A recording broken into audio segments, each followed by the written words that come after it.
남학시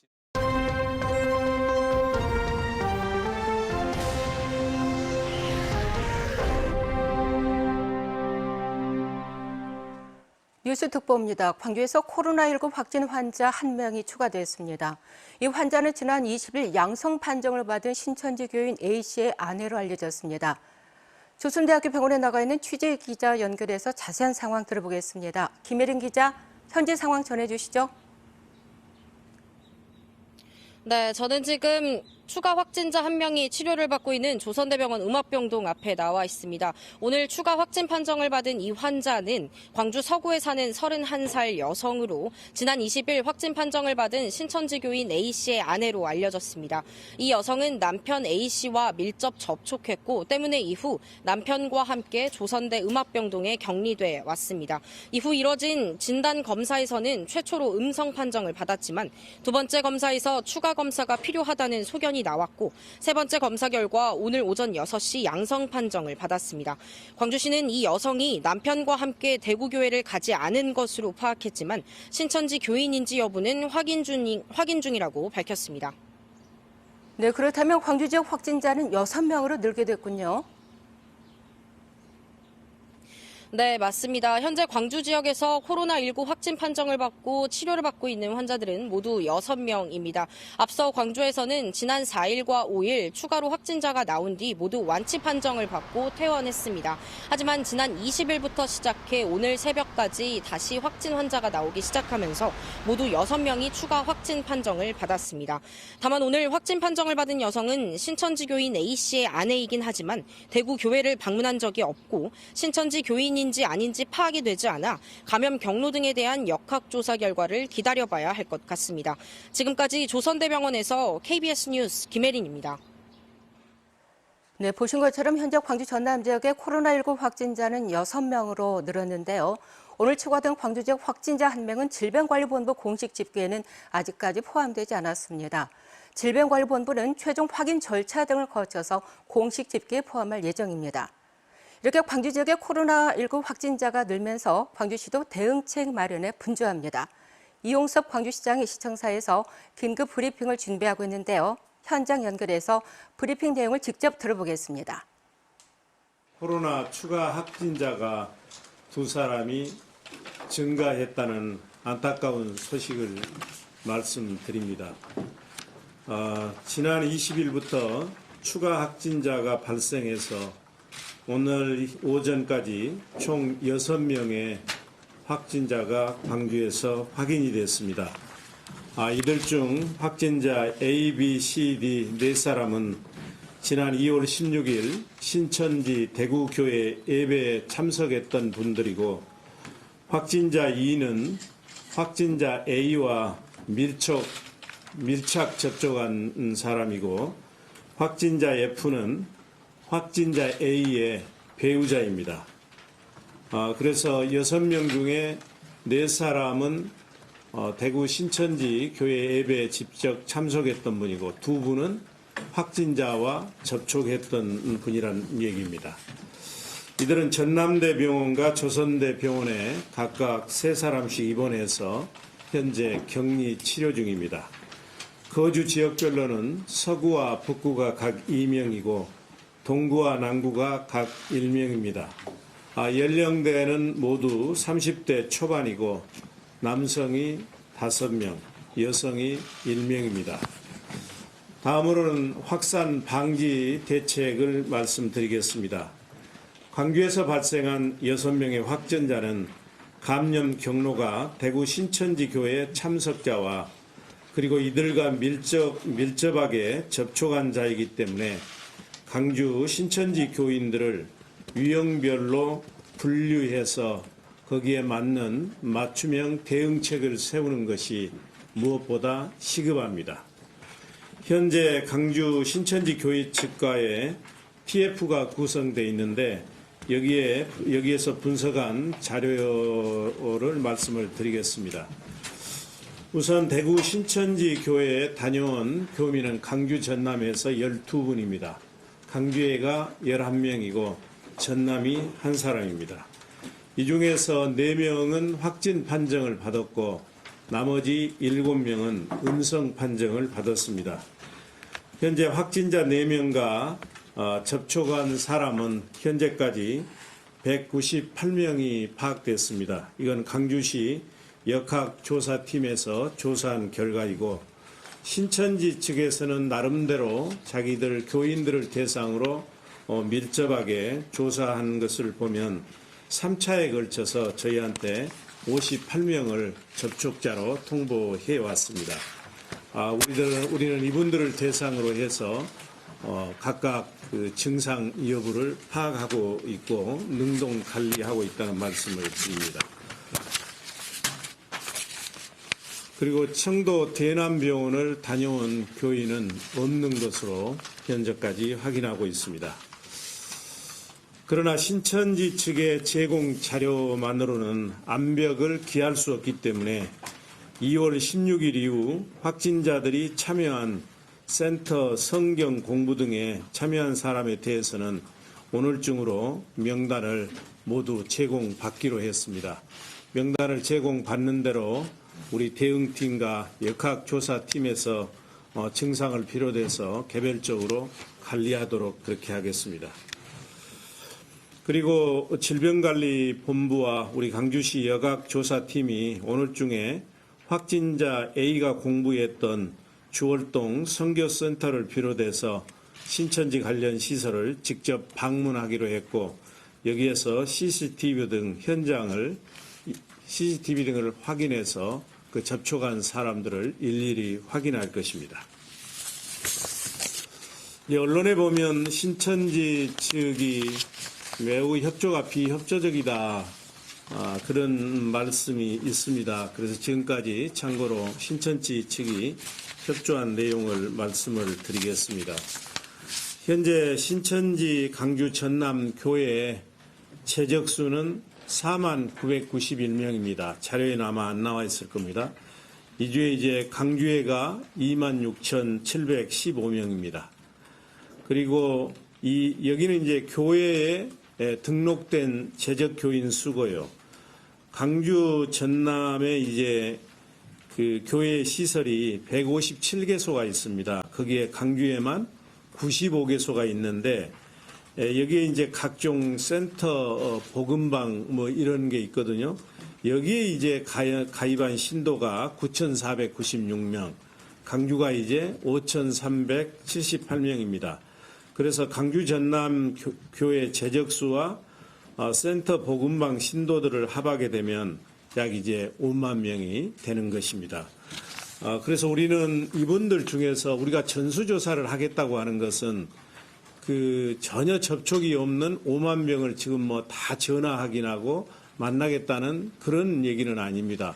지금은 이제 시간 싸움입니다. 그래서 이 5만 명 중에서 예를 들면 그 대구 신천지 대구 교회에 갔다 왔다든지 거기 갔다 온 분들과 접촉이 있었다든지 이런 분들을 뽑아내서 우선적으로 이분들을 관리하겠다는 것이고, 그런 노력은 현재 진행 중이라는 말씀을 드립니다.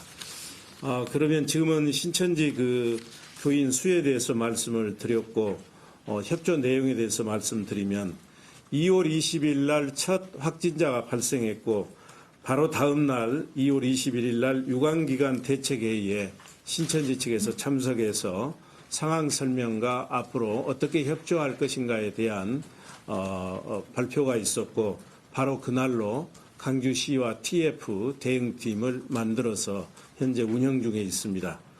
그리고 강주 전남 신천지 시설 아까 말씀드렸던 157곳, 이 중에 강주가 95개인데 자진 폐쇄했고, 외부 전문기관에 의뢰해서 소독 조치도 완료했다는 말씀을 드립니다. 지금은 모두 통제 중에 있고, 오늘 또 예배와 모든 성경 공부는 중단 상태고, 우리 안전정책실에서 이 5개 구청과 협의해서 통제하고 있다는 말씀을 드립니다. 그리고 질병관리본부에서 자료 제공하기 전에 자진해서 대구 참석자 12사람을 통보를 해줬고, 이 중에 한 분은 전남에 저희가 통보를 했습니다. 그리고 아까 말씀드린 것처럼 확진자와 밀접하게 접촉했던 사람들을 그분들 나름대로 선별해서 3차에 걸쳐서 58명을 저희에게 통보를 해서 이분들에 대해서 저희가 심도 있게 조사 중에 있고 그리고 오늘 지금 오전 중에 질병관리본부에서 지금 역학조사팀이 몇 분 내려오셨는데 그분들과 우리 강주시 역학조사팀이 주월동 선교센터 등을 방문해서 CCTV를 활용해서 접촉자들을 확인하는 데 협조를 해주고 있다 하는 말씀을 드리겠습니다. 앞으로 이제 확진자가 확산되는 것을 최대한 노력을 하겠습니다만 모든 역량을 결집해서 그러나 대구 경북 사태에서 보시는 것처럼 만일의 그 나쁜 상황까지 저희가 감안해서 대비를 해야 됩니다. 그래서 현재 있는 그 의료 시설만으로 한계가 있기 때문에 만일의 사태에 대비해서 의료 시스템 확충에 지금 만전을 기하고 있다 하는 말씀을 드립니다. 아시는 것처럼 현재 전남대 병원과 조선대 병원에 국가 격리 병상이 12개 확보되어 있습니다. 그리고 강주 기독병원, 강주 보훈병원 등 7곳에 음압병상 19개실이 갖춰져 있습니다. 이제 저희가 잘 차단을 해서 이 정도의 시설로 대응하는데 문제가 없기를 바라겠습니다만 그래도 최악의 상태까지 대비를 해야 되기 때문에 저희가 몇 가지 보완 조치를 지금 시급히 강구하고 있습니다. 우선 빛고울 전남대 병원 등 2곳을 감염병 전담병원으로 지정하는 것을 거의 보건복지부와 지금 확정 단계에 가 있고 오늘 오후부터 병원 내 환자들을 안전하게 다른 곳으로 이송할 예정입니다. 이와 함께 이제 집에서 자가격리하는 것이 적절치 않다고 판단되는 그런 분들에 대비해서 접촉자 관리 시설도 기존의 강주 소방학교 생활관과 5.18 교육관을 추가로 지정해서 언제든지 이 격리 시설로 활용될 수 있도록 준비하고 있다 하는 말씀을 드리겠습니다. 지금 매우 어려운 상황입니다. 그렇지만 우리는 강주 시민들의 위기각 극복 능력과 세계 최고 수준의 보건 역량으로 이번 위기도 반드시 극복해낼 것입니다. 우리 시는 필요한 예산과 인력, 시스템을 총결집해서 코로나 확산을 막아내고 시민의 생명과 안전을 굳건히 지켜내겠습니다. 시민 여러분께서도 우리 시와 보건당국을 믿고 적극 협조해 주시기를 부탁드리겠습니다. 지금부터 질문을 받겠습니다. 질문시에는 네, 지금까지 이용섭 광주시장의 긴급 브리핑을 함께 들어보셨는데요. 코로나19 국내 확산세가 계속되면서 정부는 심각 단계에 준하는 방역망을 가동하고 있다고 밝혔습니다. 그러면서 국민들에게 강조하고 있는 것이 있죠. 국가의 방역망도 중요하지만 대규모 확산을 막기 위해서는 시민들의 협조가 필수적이라는 겁니다. 위기를 극복하기 위한 시민들의 행동 요령, 박진영 기자가 보도합니다. 제한적인 범위지만 지역사회 전파는 시작됐다. 중앙방역대책본부는 현재 코로나19 국내 상황을 이렇게 진단했습니다. 대구 경북 지역을 중심으로 대규모 확진자가 나오며 지역사회 전파가 확인된 건데 신천지 대교교회를 중심으로 슈퍼 전파 사건이 있었다고 당국은 보고 있습니다. 현재 상황에서 중요한 건 무엇보다 환자를 신속히 발견하고 또 신속히 격리하는 것, 그리고 이 환자를 적극적으로 치료하는 겁니다. 보건당국은 신천지 대교교회를 2월 중 방문하거나 방문자와 접촉한 경우 외부 활동을 자제해달라고 강조했습니다. 또 발열과 기침 증상이 있는 사람과의 접촉을 피하고 외출 시 사람 많은 곳을 찾는 것은 자제해야 합니다. 외부 활동 시 마스크를 착용하는 것이 좋습니다. 특히 노인과 임산부, 만성질환을 가진 사람, 발열과 기침 증상이 있는 사람은 꼭 마스크를 써야 합니다. 발열과 기침 증상이 생기면 외출을 자제하고 하루 이틀 경과를 살핍니다. 경미한 발열과 기침 등 호흡기 증상이 있을 땐 대형 병원과 응급실에 바로 가지 말고 관할 보고서나 1339 콜센터에 전화해 먼저 상담해야 합니다. 의료기관을 방문할 경우 반드시 마스크를 착용하고 대중교통보다는 개인 이동수단을 이용하는 것이 좋습니다. 또 진료전 의료진에게 해외여행력과 호흡기 질환자와의 접촉 여부를 꼭 알려야 합니다. 확진자 접촉이 없었고 해외여행력이 없더라도 의료진이 코로나19 진단검사를 권유할 경우엔 이 판단을 믿고 따라야 합니다. 의료진의 진단검사 권유를 거부하고 뒤늦게 확진 판정을 받은 환자가 외부 활동을 하면서 감염을 확산시킨 사례가 있었는데 이를 막기 위해서입니다. KBS 뉴스 박진영입니다. 코로나19 환자가 증가하면서 접촉한 사람도 급증하고 있습니다. 코로나19의 확산세를 막으려면 시민 협조가 필수적입니다. 코로나19와 관련해서 자가 격리 대상자가 될 경우에 본인과 가족들이 지켜야 할 수칙에 대해서 알아보겠습니다. 임승찬 기자입니다. 코로나19 확진자와 접촉한 사람은 감염 여부를 모르기 때문에 코로나19의 최장 잠복기인 14일 동안 격리된 장소에만 머물러야 합니다. 바로 자가격리에 들어가는 겁니다. 이는 확진될 경우를 대비해 사전에 감염 전파를 방지하기 위한 조치입니다. 방역당국으로부터 확진자와 같은 동선에서 확인된 접촉자는 자가격리 대상자임을 통보받게 됩니다. 이렇게 통보를 받으면 14일간 집안 독립된 공간에서 혼자서 생활을 해야 합니다. 이 기간에 방문은 닫은 채 창문을 열어 자주 환기를 시킵니다. 식사는 혼자서 하고 가능한 한 혼자 쓸 수 있는 화장실과 세면대가 있는 공간을 확보하는 게 좋습니다. 공용으로 사용해야 한다면 사용 후 락스 등 가정용 소독제로 소독합니다. 진료 같은 외출이 필요한 경우 반드시 관할 보건소에 먼저 연락해야 합니다. 가족이나 동거인과는 대화를 삼가고 접촉을 피해야 합니다. 불가피할 경우 얼굴을 맞대지 않고 마스크를 쓴 채 서로 2m 이상 거리를 둡니다. 또한 개인 전용 수건이나 식기류 등을 사용해야 합니다. 옷이나 침구류도 따로 세탁해야 안전합니다. 가장 중요한 건 자가 격리 기간 동안 코로나19 의심 증상이 생기는지 스스로 관찰하는 겁니다. 코로나19 주요 증상은 발열, 기침이나 인후통 같은 호흡기 증상, 폐렴 등입니다. 자가 격리 대상자는 매일 아침 저녁으로 체온을 측정하고 보건소에서 연락이 올 경우 감염 증상을 알려줘야 합니다.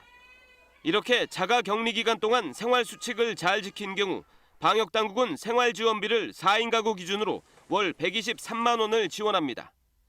또한 격리 대상자에게 유급 휴가를 제공한 사업주에겐 유급 휴가 비용이 지원됩니다.